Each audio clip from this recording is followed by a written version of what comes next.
So, Shakedown round from WSC Season 2. Now, before we just start this, I'm going to highlight to everybody, although if any penalties are given out for this, although it can affect the positions of those race results on the Shakedown, it won't affect or be carried over into round one. So there's no license points. So it's hypothetical, sort of, really, just showing people the workings. Well, yeah, I mean, it can affect the race results in the Shakedown. Yeah, but, it will do. Yeah, it won't affect the championship. Yeah. Right. First one, Max and Remy at 2 minutes.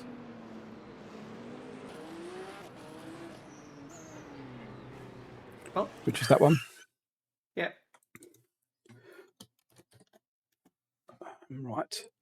Cookie and Richard Vickers at 3:21.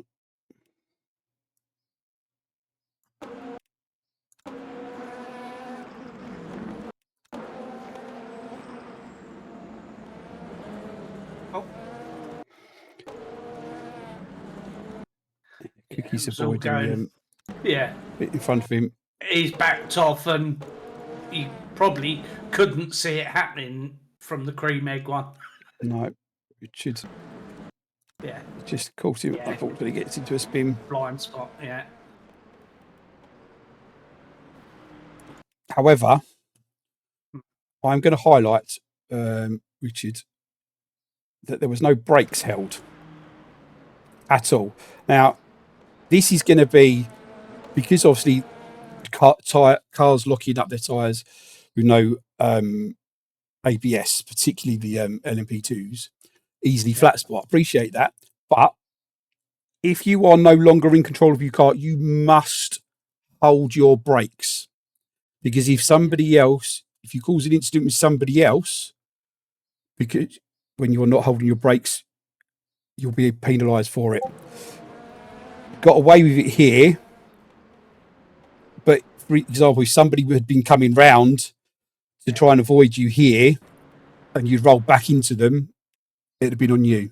All right, so I am just going to highlight, not for penalty reasons, but I'm just going to highlight to Richard a warning to hold the brakes, because I want it's must hold your brakes. If you have not got control of the car through you've lost control of your car yourself or from contact, you must hold your brakes without exception. That is so it's not a penalty, it's just a warning, just to highlight it to everybody and yourself. And again, this is why we have the Shakedown round and we do the stewarding for the Shakedown round, so everybody knows what's going on properly from round one onwards and can enjoy their championship to the fullest. Right, let's move up to Max. Great looking livery, though, by the way. It's very nice. Yeah. Right, poor Max lost control of his car. No brakes being held. No brakes. Still no brakes. Now, it probably wouldn't have changed the outcome of the incident, but it would have stopped the rolling back. Yeah. You must hold your brakes. As soon as you lose control of the car, you must hold your brakes, because it's easy to say, oh, it wouldn't have changed the outcome of the incident. You don't know that because you wasn't holding your brakes. It probably wouldn't have done, but he wasn't holding your brakes. So I'm going to put a warning in there to Max as well. Yep.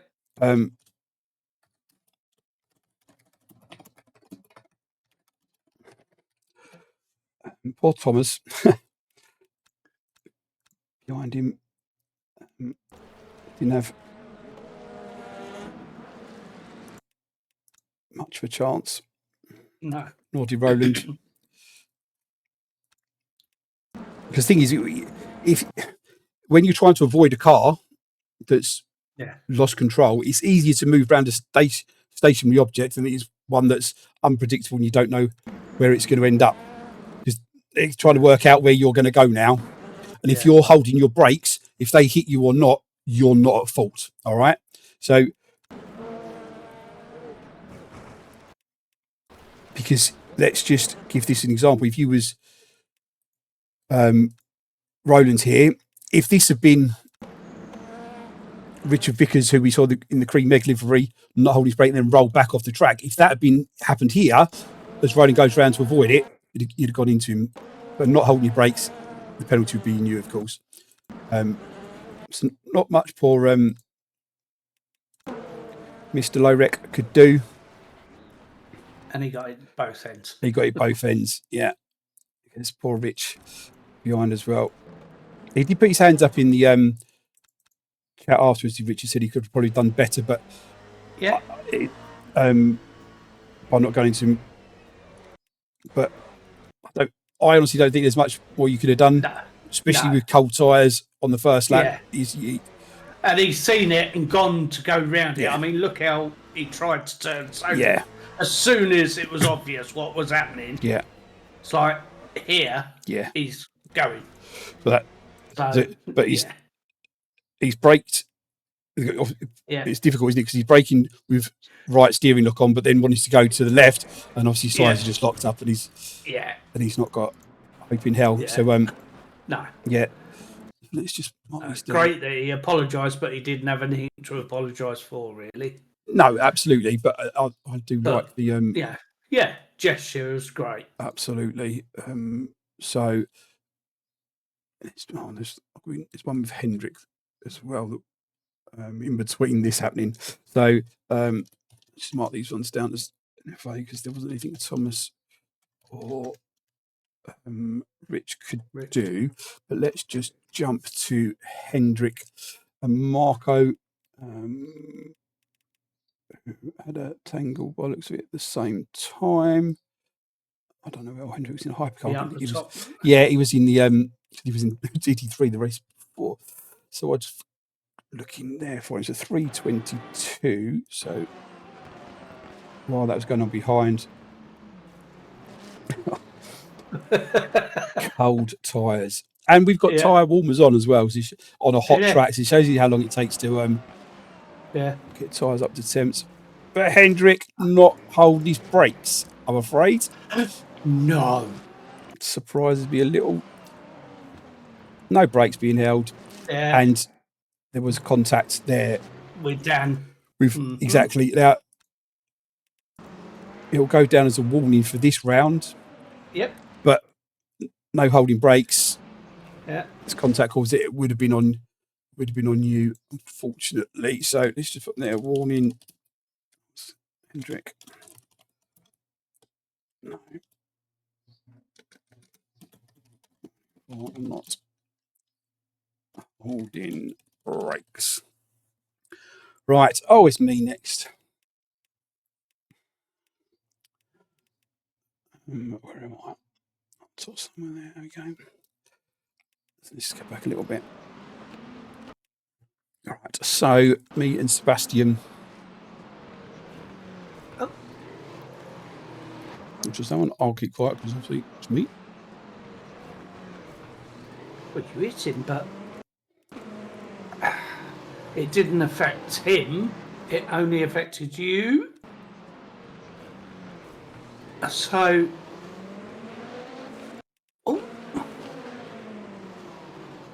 hang on. So that's you, right? Okay. So yeah, I would. Did it cause him damage? No. But I would say that you've come off worse. It didn't affect him with damage or his race. So justice has been served. If you apply the what have I missed to apply? Well, no, it's just if you go through the process, there was no damage caused, there was no advantage gained. Yeah, so it's one of them things. Yeah. And there's me and James, which was that one, and Dan Wilson, and James this one. Bit of a pinball. Yeah. So, again, it was one of them. It's go run it back through again.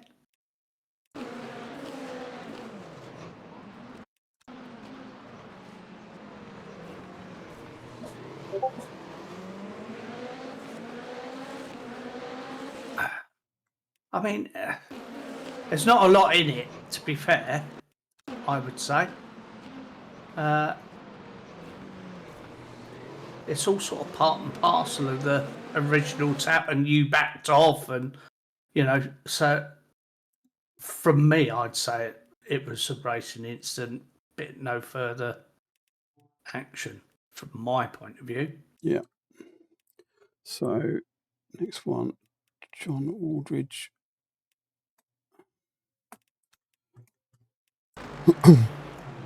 I've spoken to John about this. All right, yeah.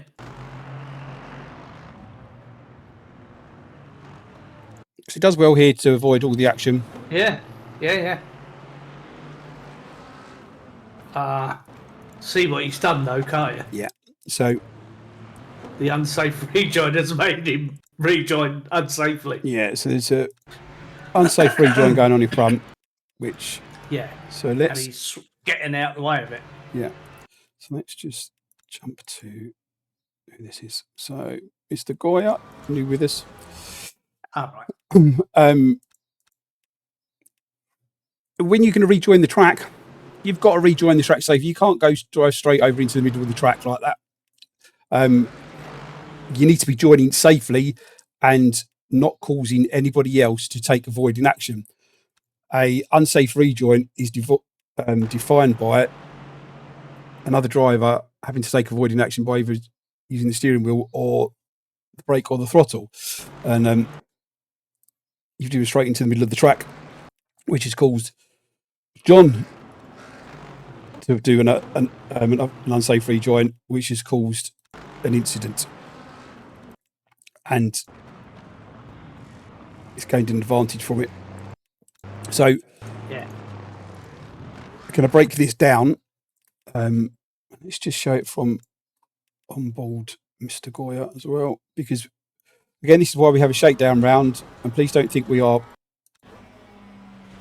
being overly tough. This is you can't just drive straight back into the track like that without checking what's going on behind you. You've got to take a lot more caution. You've got your radar. You must drive with your radar on, and all stewarding will be done with the knowledge that you've got it on. You've also got your relative that you have in the bottom left-hand corner, so you can see when there's cars coming, and you've also got your mirrors and your track map, of course. So that would go down as an unsafe rejoin for Mr. Goya, which would be 5 seconds. 5 seconds for unsafe rejoin. Somebody stole the cursor. There it is. Let's jump back to John, who an unsafe rejoin causing contact and gaining advantage. So that'd be 10 seconds. What's your take on it, Gaz? We have a look at it again from John's on board, because when you look, it looked like he was trying to originally go parallel to the track. You watch here, look, and then he's got to come across or crash. Well, or lift. I mean, and not drive straight into the middle of the track where there's other cars. Yeah. As simple as that. There's no. He's not lifted until he's made contact. Yeah, he's come off the track and back in, but at this point you've got to be. If there's cars in the middle of the track and there's another car rejoining, let off. You can't. You need to do. And how I want people to view this is if you had to avoid something on the motorway and you moved into the safe into the inside lane. You wouldn't just swerve. You wouldn't just swerve back into the track if there's other cars coming, would you? Do you know what I mean? And this is if you don't treat sim racing on a track when you've got other people around you, the same as you do in real life driving or racing, doesn't matter. There's always going to be incidents, and So you've got to bite the bullet here and lift. You can't just be swerving straight into the middle of the track like that. It's not it's not on. It's 10 seconds for unsafe rejoin, causing an avoidable incident. Because Jordan's Biddle's got suspension damage from this. Right, yeah. As well. Oh, and I appreciate nearly killed his teammate too. Yeah. Everyone's doing their best to avoid the clusterfuck. Jordan's gone out wide. The other Jordan's middle and He had absolutely nothing to do with it. To be honest, it looks worse from their point of view. Yeah. Like that. So yeah. Right, so next one, Richard Vickers 333 with Alexis.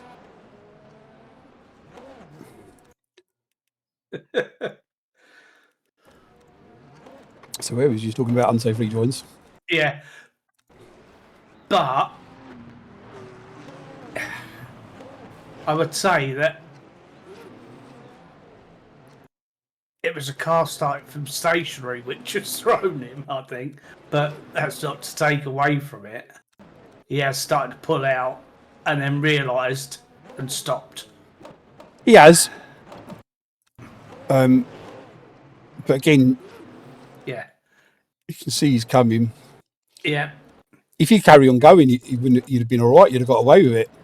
Yeah. But it's the fact that he stopped. Yeah. I'm going to put it down as a warning, I think, because it's not. It's as you say, Alexis is just starting to go in again, and he's tried to do the right thing already. Yeah, let's put that down as he's caused just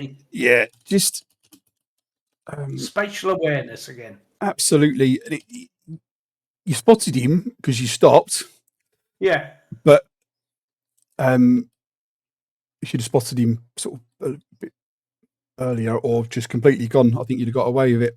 But as we're highlighting everything, obviously, from the Shakedown round. So don't take these personally. We're just probably going a bit overboard with the warnings, but we just want to highlight everything. So come round one, there is minimal unknown knowledge. Clarity is what we're looking for. Yes. Right, Mr. Goya. Mr. Goya, 359 with John Aldridge.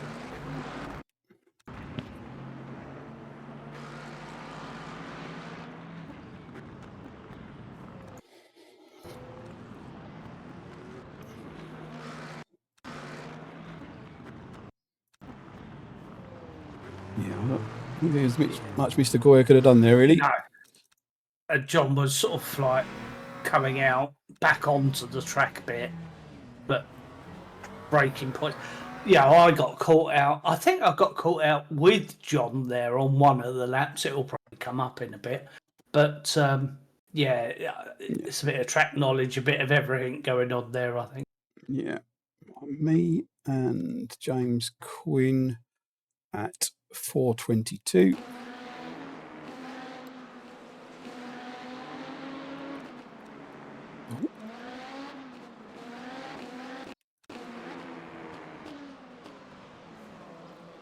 Oh, tiniest. Oh, well held, James. It was, yeah. Yeah. He saved your bacon there, hasn't he? He has. So, it was. I tried to back out of this. Yeah. I thought I could see that was happening. Yes, but he held it, and did he receive any damage, from that? So, no damage, no advantage gained. You're a lucky boy. I was. Well done to James for his car control on that instant. Yeah, a case of me not knowing where the hell I am on this track. Right, Mike Cooper. Mike, where are you? Sure, I just saw him somewhere. There he is. Yeah. At Mike Cooper at 4:24. Oh, so we just missed it. With Alistair.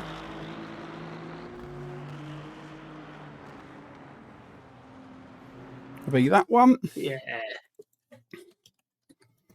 Right, James Quinn, Dan Wilson, 7:32. Dan Wilson gets suspension damage. Mm-hmm. That was it, 7:32.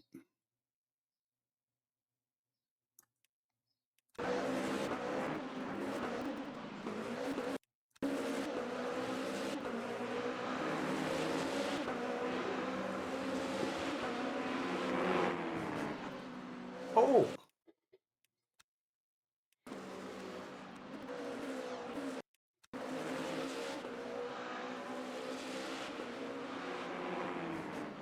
Don't just break too late. Yeah.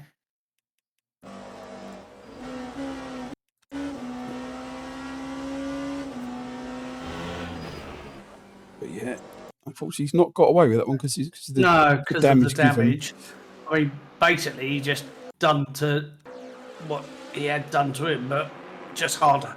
Yeah, and caused a bit of damage, unfortunately.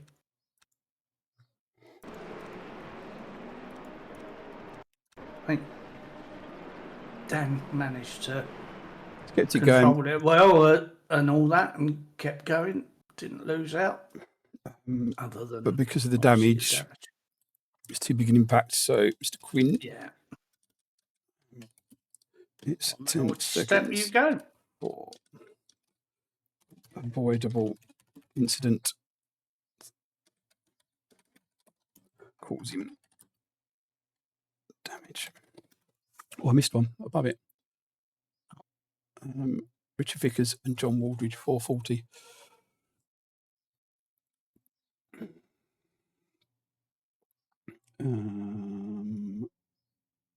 There we go. Whoop, you gone too far. Stop. Oh, yeah, thank you.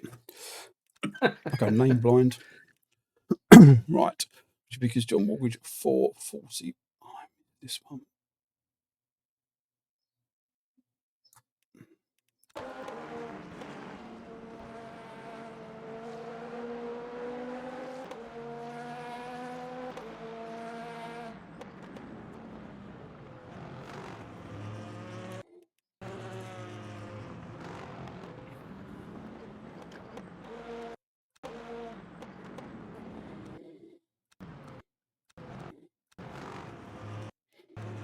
I mean, I think Mr. Vickers has thought that he's letting him go, but he's turning for the corner. It was too late, unfortunately.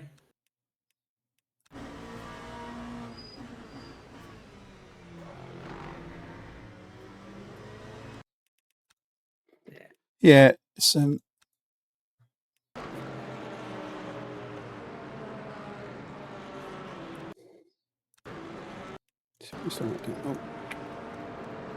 this new replay thing, you can't get the forward replay very quick. There we go.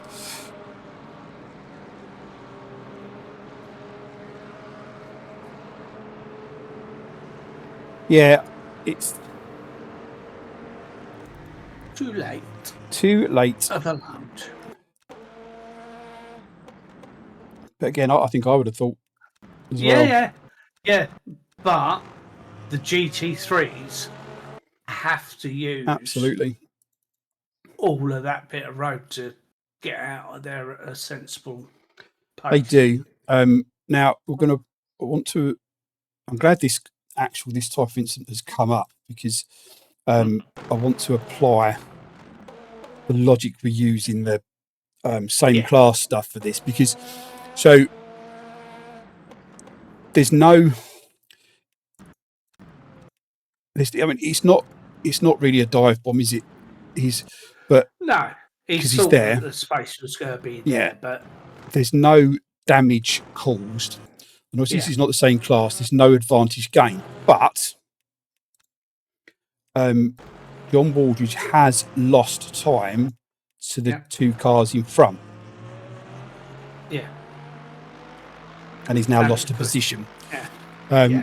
Because of that bit, it's good that we're seeing this, because although Richard Vickers has not gained an advantage, John Waldridge has lost the advantage he had.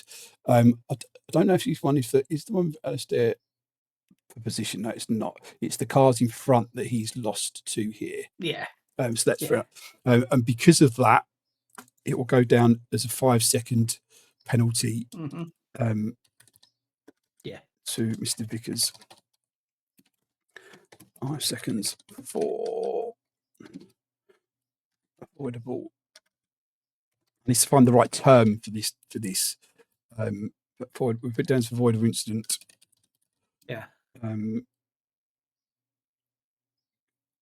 Making time loss. GT3 causing time loss. Time to that's fine. Cool. I need to find the right appropriate terms for that into the rules and regs under, so it's clear for everybody. Right, Mr. Vickers again, 1501. Let's just jump forward a couple of cars to Richard. James Quinn at 1501.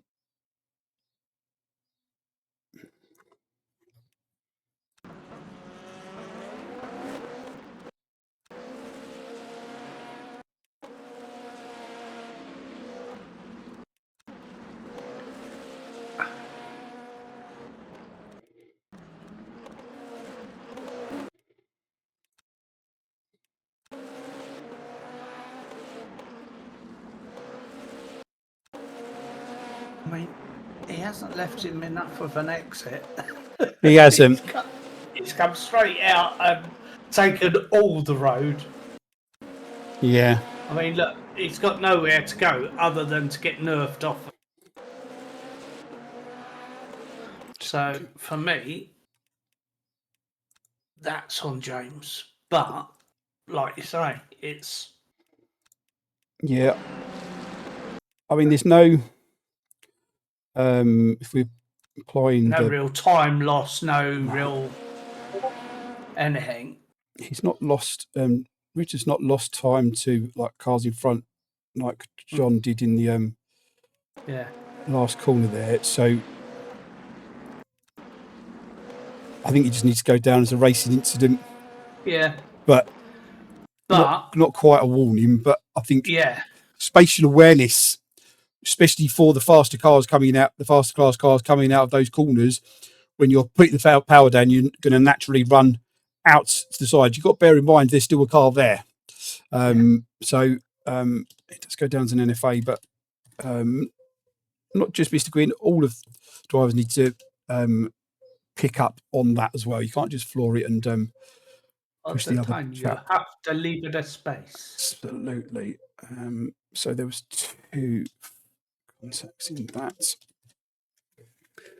Right. Marco and Jordan 40 at 15:14. Right.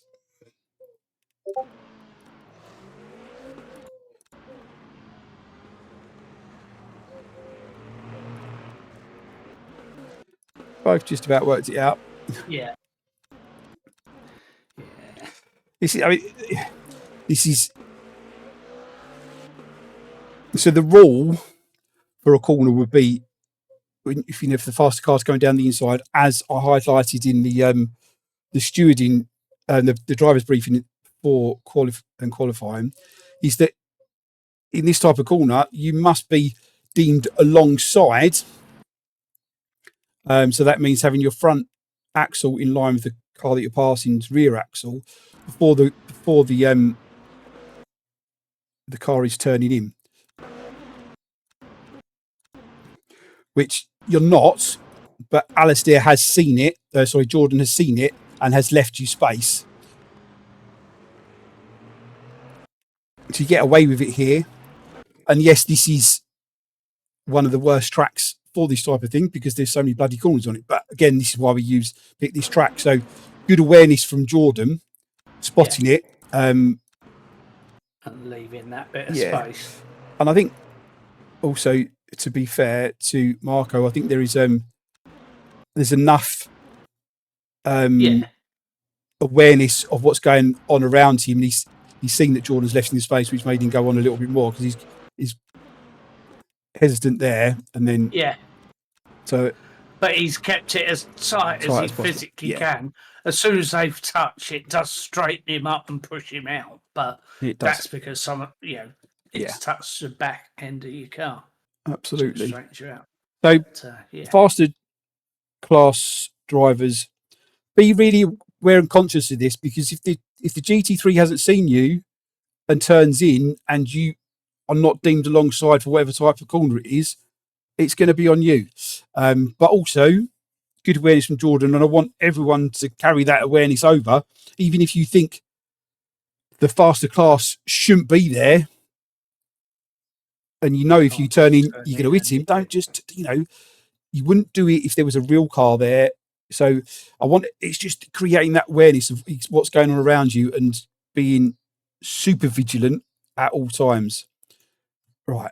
I mean, we'll all get it wrong at points. Oh, absolutely. Oh, yeah. But we're just trying to play the percentages, really, aren't we? And try and limit as much as possible by just having it laid out that, from all angles. And we'll go through, the incidents and highlight them more in this than we will in the stewarding videos for the scoring rounds, where they will just be focused on the penalty ones and then move on, sort of thing. Yeah. Fourth, 15:32. Mr. Goya and Mr. Cooper, which was that one. Mm-hmm.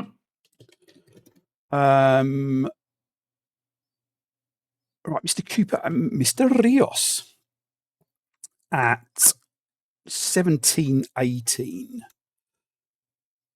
17:18. There you go. Let's just go back a little bit.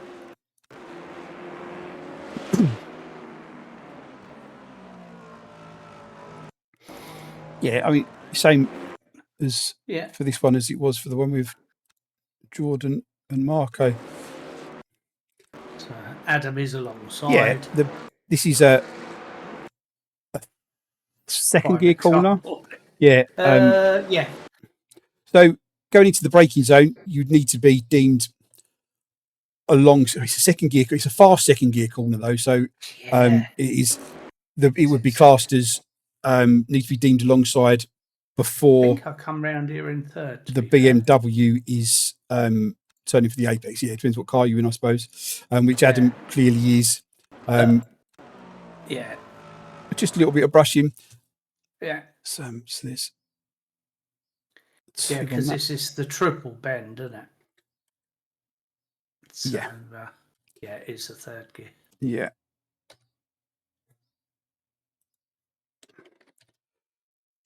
But all good. Right, 17:42. Adam and Samuel. 17:42. Oh.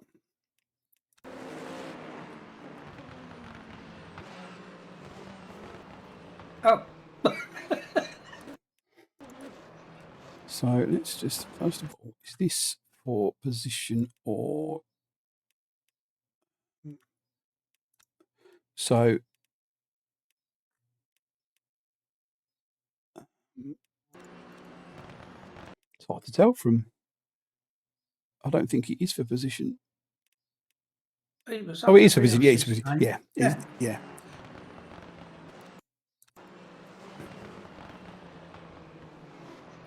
But I mean, Adam had gone wide, and so he's sort of. You get why he's gone up and done that, but I think Adam's been caught out with the car spinning, then the car in front of him. But but this angle here, he's coming. Yeah, and he's hugging his height anyway. So even if he was hadn't have Yeah.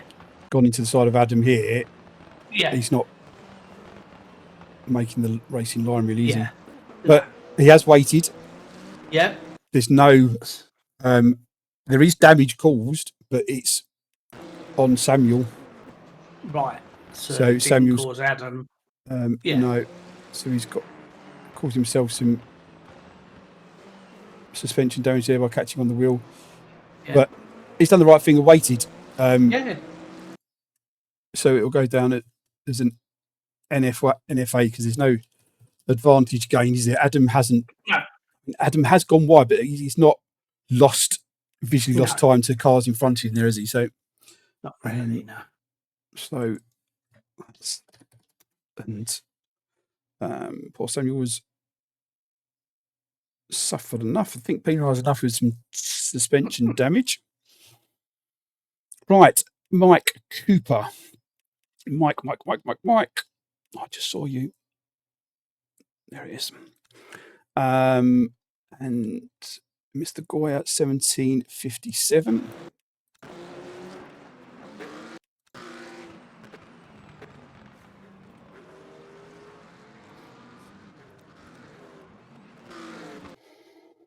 So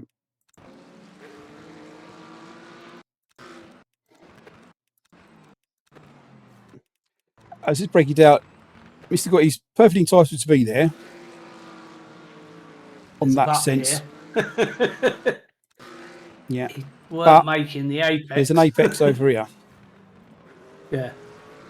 And the only reason that's happened is because of braking too late for it.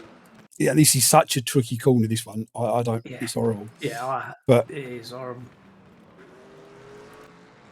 Unfortunately. The only reason he sort of half made it was because the BMW there was to bounce him in the right direction. Absolutely. And this is for position as well. So an advantage has been gained. Yeah.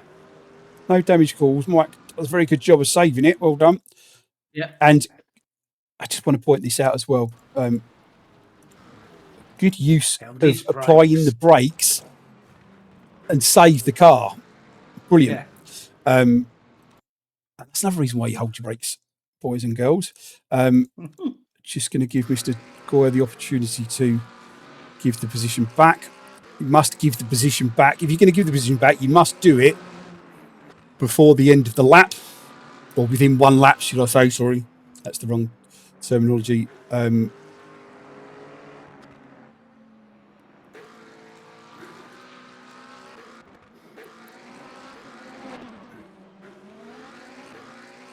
Right, so if he doesn't give the position back, let's just go back to the incident. It was at 1757. So, Goya, it's going to be 10 seconds for avoidable incident and gaining an advantage.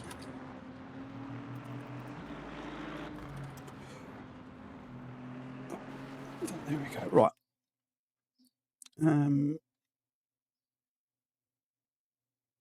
What happened there?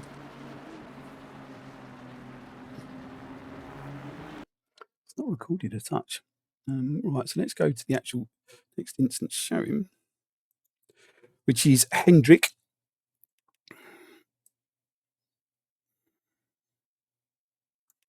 Which is there. Hendrick and John Waldridge at 1804.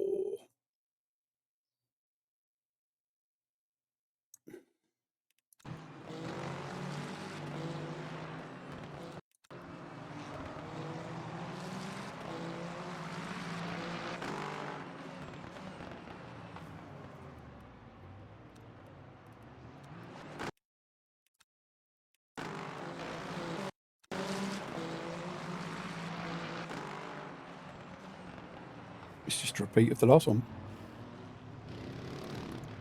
Yeah. It's brake too late for where he's positioned inside the track. Yeah. Yeah.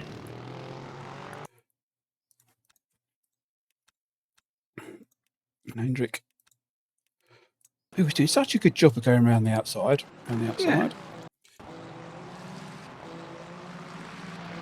Yeah, I mean, he's cleaned through. He's turned in, and John just didn't slow down enough.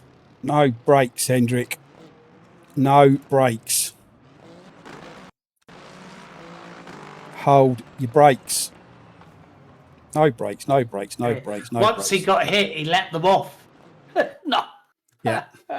Right, so somersault the cursor.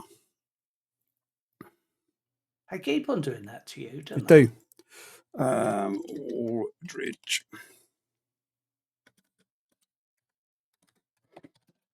10 seconds. Four. I mean, I sort of get letting off the brakes once you get a tap to see if you can straighten it up, but it instantly didn't. So yeah, Hendrick. Warning for not holding brakes. Again. Just so to clarify the sorry, the warnings and penalties around not holding brakes come scoring round. If you don't cause an incident, you're going to get a warning. If you cause an incident, it's a penalty. And whether you there is no argument for well, it would have happened anyway. If you're not holding your brakes, you don't actually know, do you? So if you don't hold the brakes and you cause an incident, it's a penalty. If you don't hold your brakes, it's a warning. 2 warnings in a race is a licence point. So everybody is clear. Right, Mr. Barham, we haven't seen you yet. Here you are. Here you are. Right, 1831. With Mr. Aldridge.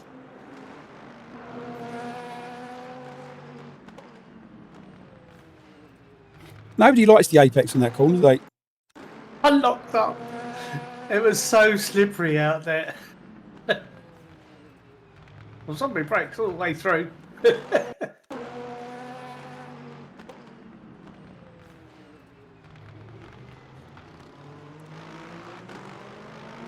No advantage gained. No damage. That's fine. Just. Fortunately, Mr. Cook didn't get He did question me in it. voice chat. I bet he did. I went, what the fuck are you doing? Right. So, Mr. Waldridge and Remy at 1912.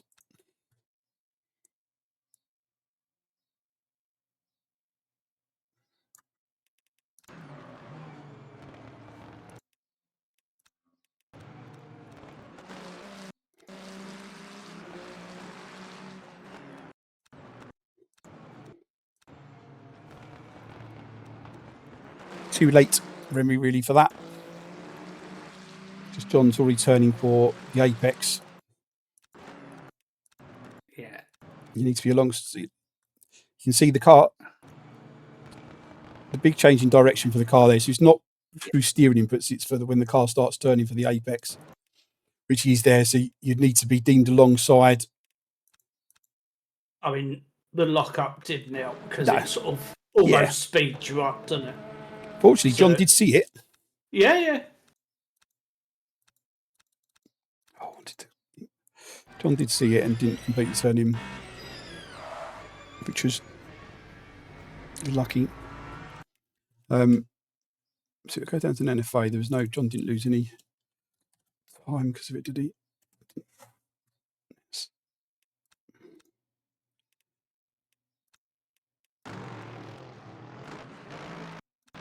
So who's behind? So you're behind. Yeah.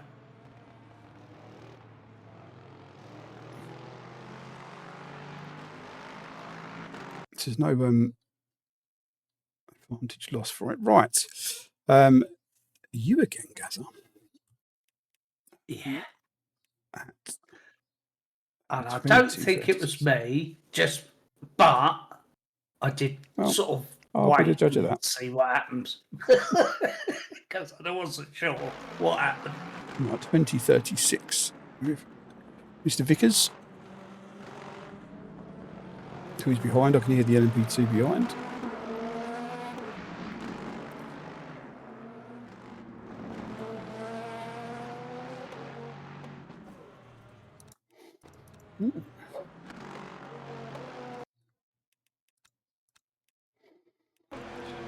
So go back to the... Oh. Let me go back that far. Which will keep you to the inside. Interesting.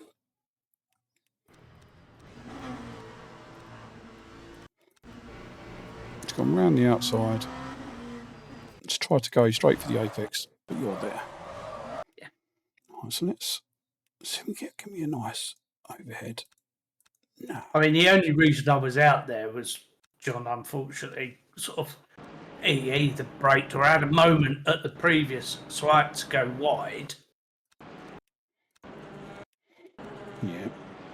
He's got to be keeping it.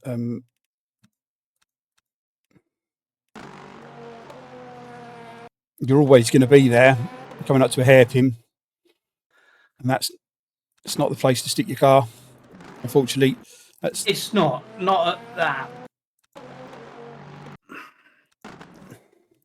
Yeah, unfortunately, Mr. Vickers, you got damage from it. No brakes being held, so I'm going to break this down. You've committed suicide here. You've got gas is always going to be there, and you've just tried to cut straight across, and there are no brakes being held, and you've slid into Mr. Waldridge, and Mr. Waldridge has got suspension damage because of it.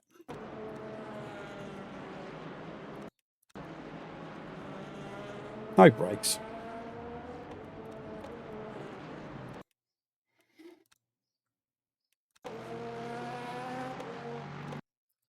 If you'd been holding your brakes, there's no blame on you except for the first part, which is committing suicide, which we're not going to penalise you for because you didn't take gas out. But the incident with not holding the brakes it's just inexperience, I would say, is probably the... Yeah, in all fairness, I wasn't expecting him to come across that sharply between two cars. So I could give you the benefit of the doubts because you didn't completely take gas out. You had to take avoiding action, of course, because the spinning in front. But the no holding brakes, and because you caused contact this time, an incident causing damage on John's Lexus, that will be 10 seconds for not holding brakes and causing an incident with damage. I was so confused as to what happened. I sort of drove off and was going, do I wait? Don't I wait? Was it my fault? Wasn't it my fault? Because it all happened that quick. So I drove about a quarter of a lap and then pulled over and waited for him to come past me. Just in case it was my fault. Right, the next one, 2209 with you and John Waldridge.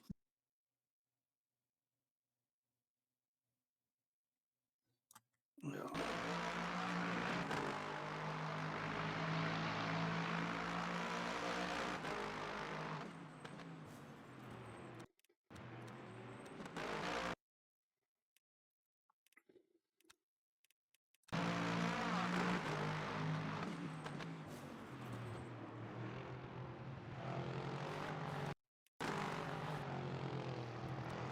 Got it wrong.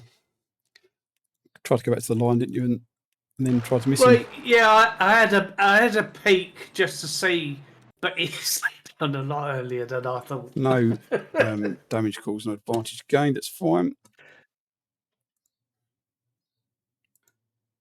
Right, next one. That goes down as an NFA. There's two contacts in it. Both NFA, because no advantage gained, no damage caused. Right, Mike Cooper and Mr. Moffat at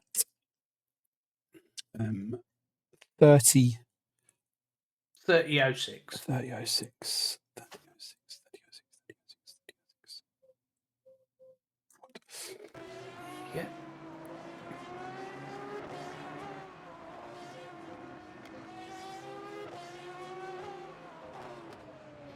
Just that bloody corner again. Yeah. It is a nightmare. It's a little touch on the end. That's fine. That was that. Sebastiano and Clement at 32 something. Oh, I lost them. Where are they? Sebastiano. 32-24. Thank you. 32-24.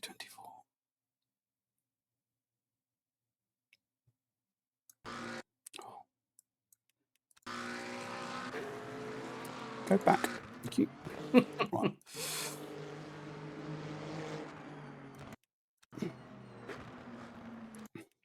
So I think I moaned at Sebastian in the voice chat for this because I was on board when it happened. Yeah. So this is the point. Clement is turning for the apex, and you can see that he's not alongside, but Clement did give him room, which is good, and spotted him, which is great awareness. Great awareness. Yeah.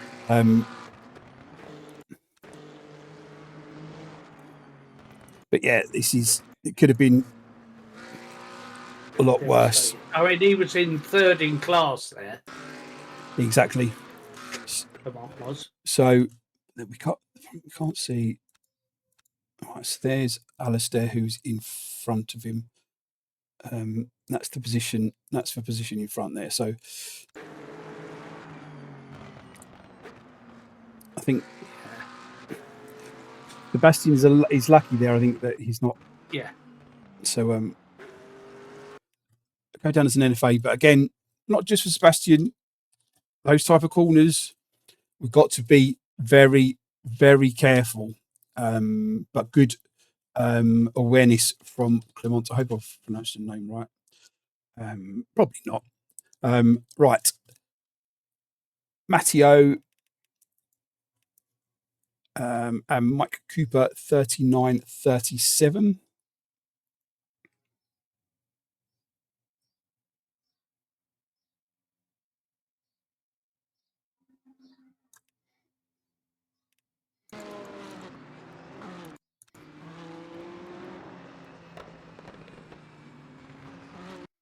So this is why we say don't overtake on the exit of corners.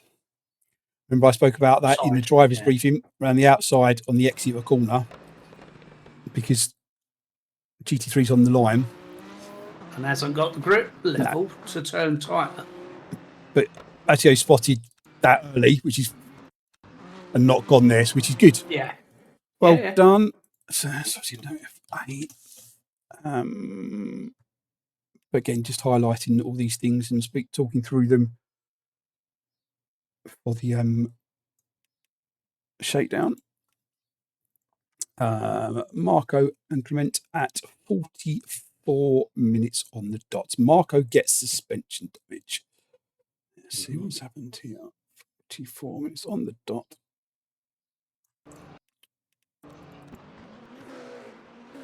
Right, so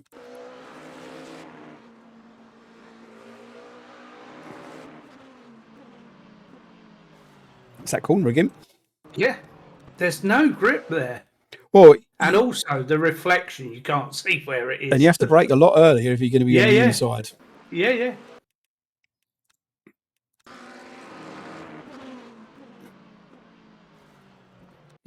It's no blame on Clement there at all. No, because he was in the braking zone, clear, and turned for the apex, and then suddenly a car appears that wasn't really entitled to be there. Exactly.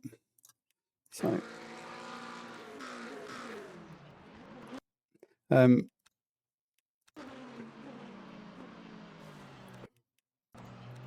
again, I know, yes, we picked this track because it was so challenging for these types of passes. But if you're going to go down the inside, especially to pass a slower class car, you've got to make sure you're not braking late, because in its point scoring rounds, this could cost you so dearly. You know, there's no penalty for you on this, but you've got suspension damage.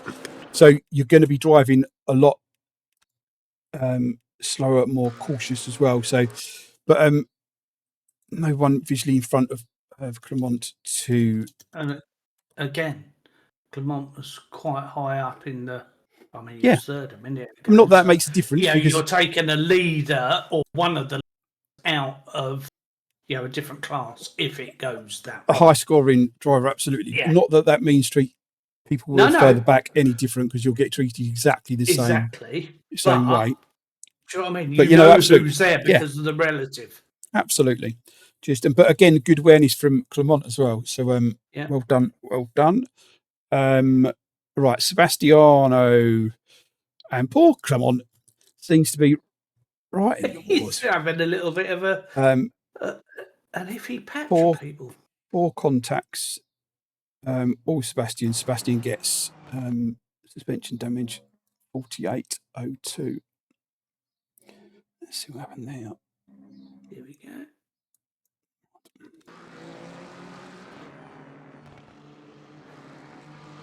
Same corner.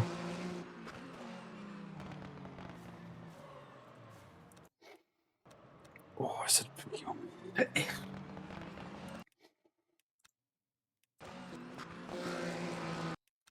So he's moving over to open the corner. Yes,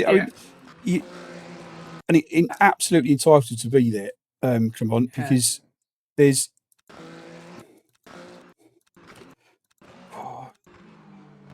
I mean, there is car space, but it's a tricky one.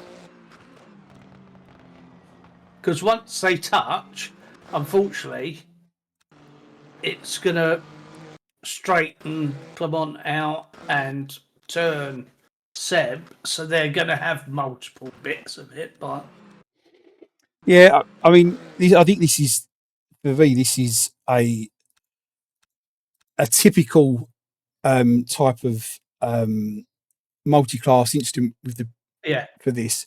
But again, because you can see Clement is moving back to the racing line. To be fair on Sebastian, it's the first key corner, so he needs to be level by going to the braking zone, and he is. Yeah.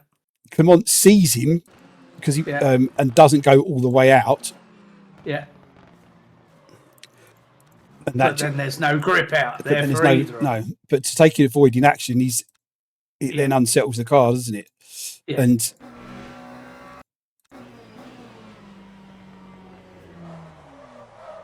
he's trying to steer away as much as he can there, but and it's the responsibility of the faster driver to pass safely, and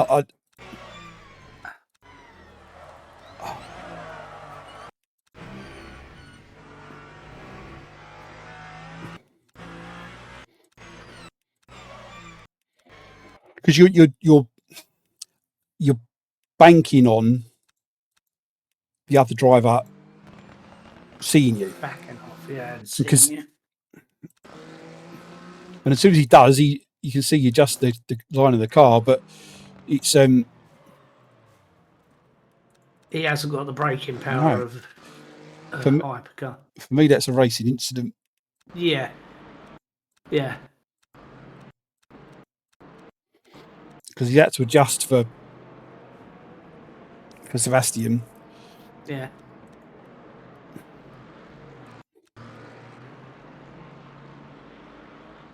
You can see there the adjustment, can't you? Clearly. Yeah.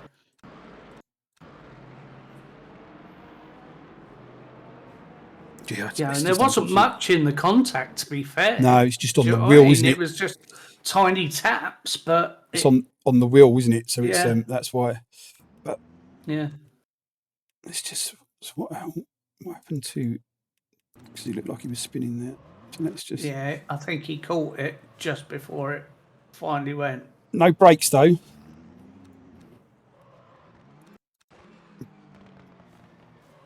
But he's saving the car. But which is fine, and just back onto the brakes, which is fine. But it's this bit here. If somebody else has been coming round the corner, and you've gone into him because you've come onto the track, that is where you get penalised. Now we don't just want to penalise people for the sake of it, but the reason we're flagging up not holding brakes is I know you don't want to ruin your tyres. Appreciate that, and you're almost saving the car. But if you've got no inputs on the pedals, whether it be the throttle or the brake, you don't have control of the car. So at this point, you don't, there's no control over it. Although, I appreciate it slowing down properly, but it's this bit when you roll back onto the track here. If Mike had been further up and gets caught up in it, it's going to be on you. But but well saved. Yeah, racing incident for me. Yep, I'll go along with that. Unlucky Sebastian for the damage though, but yeah. Right. Matteo and Remy, 48 minutes 45.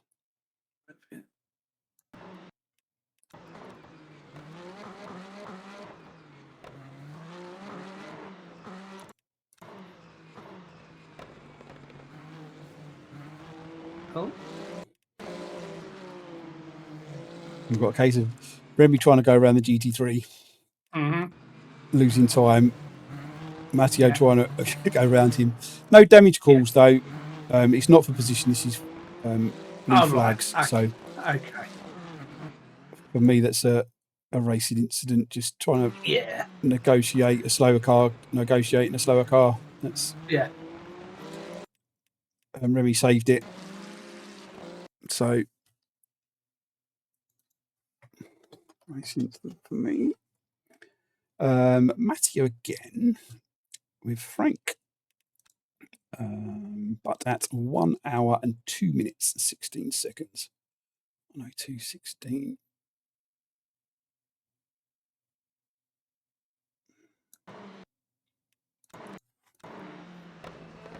So that's Frank in front.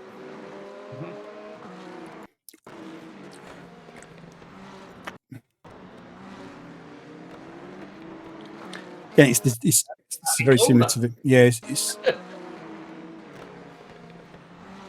yeah. What's happened to Frank? Similar, but it happened earlier. Yeah.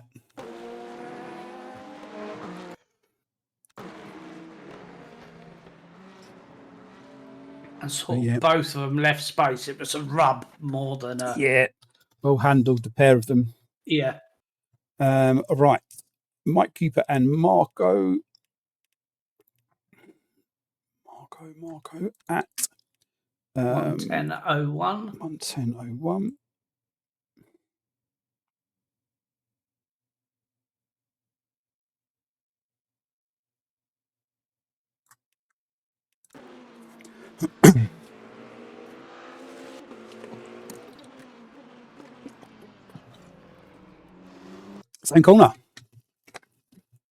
Same corner. Yep. Again, it's you've got to be braking earlier when you're not on the racing line. It's no good braking at the same point you would when you're on the racing line, because you're never going to make the apex. And that is because you were going straight on again. Yeah, and that is something the faster class drivers need to adapt to very, very quickly for next week.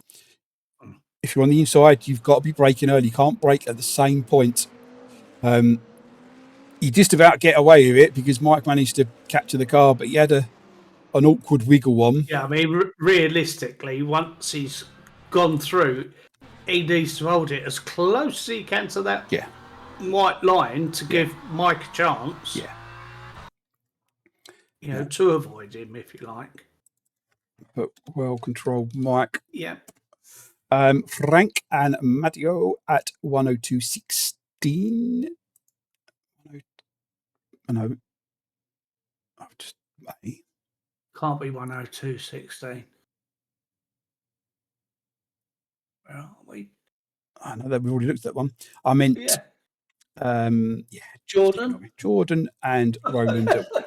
16:01. So this is the next 5 contacts. Roland.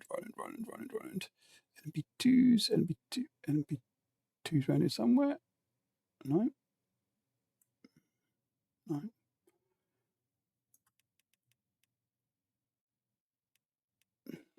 There he is. Oh no, clicked the wrong one. There we go. 1:16:01. 1:16:01.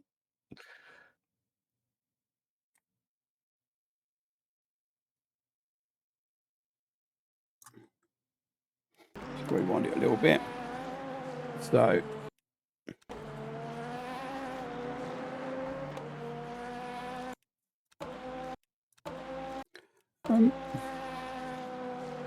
I mean, he's keeping out of possibly the car that's blowing up in front of him.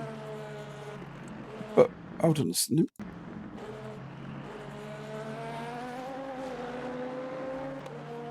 Why is Jordan just staying there? The line's over there. You've had to come up to a right-hander.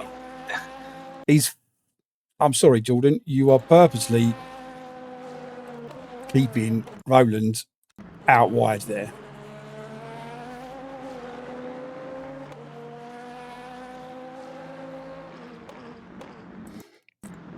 That's really odd. 100. I'm sorry. That's Yeah.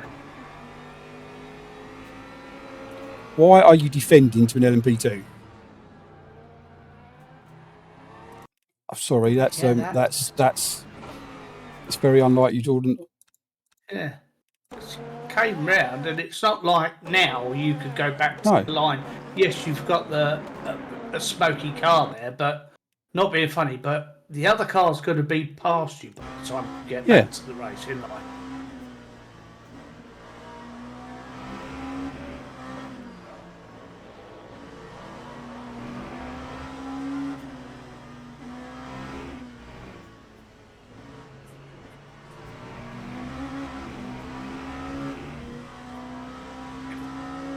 I'm sorry. That's really bad. That's blocking. That is really bad, mate. I'm sorry. Yeah. And I would have expected better. Yeah.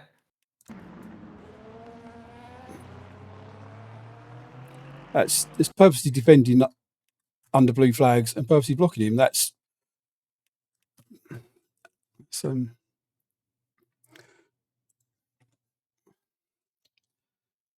fact, I don't even know what the actual time penalty is for it, because that's unsportsmanlike contact. Hold the line call up.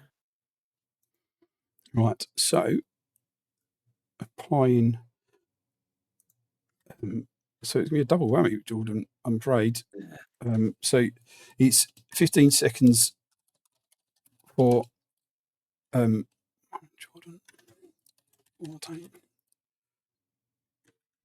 For blocking under blue flags. Plus 10 seconds for unsportsmanlike conduct. That's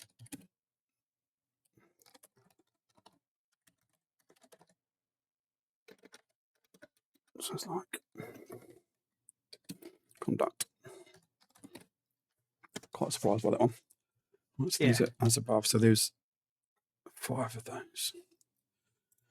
We'll come on to the last one, which is Frank and Mike. Yeah. At 1:17:26.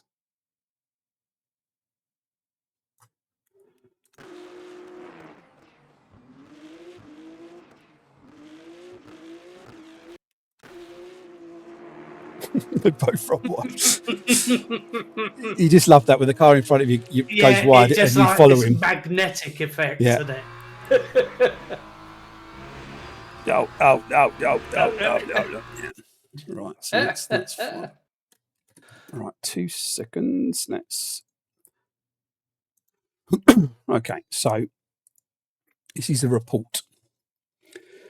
So we've got Dan Moffat in P4. Behind him is Mika, who's had a nightmare of a race. And to be fair to me, he was expecting to battle for the lead of the race. Goes past Dan because of traffic. Absolutely fine. And Dan's expecting him to drive away, which is fine, because you are entitled to unlap yourself as long as you don't cause slow the drive down in front that you're trying to do. So we're still fine here. We're still fine. Mickey gets a little wiggle on.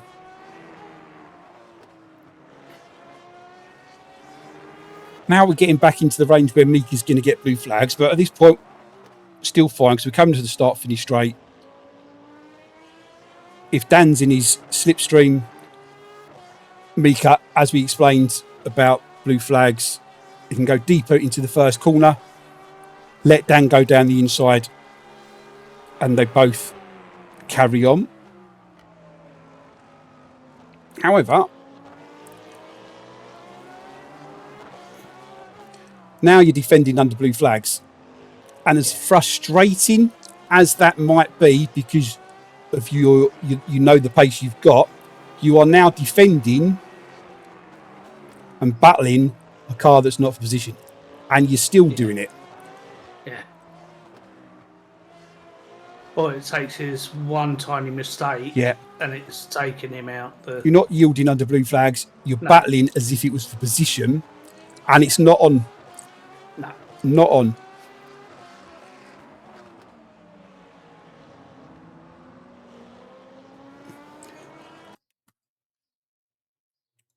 So Mika is 15 seconds for defending under blue flags. I know you've got pace. You know you've got pace, and I understand how frustrating not being in front was for you. But that does not mean the rules change for you or for anybody under those situations. You've just got to bite the bullet and wait for the next opportunity and let Dan, Dan lets you go past and unlap yourself. It's not fair. You wouldn't like someone doing it to you, and you earn yourself a 15-second penalty for it as well. That is the end of the stewarding for the Shakedown round. Thank you very much, Gaz. Thank you.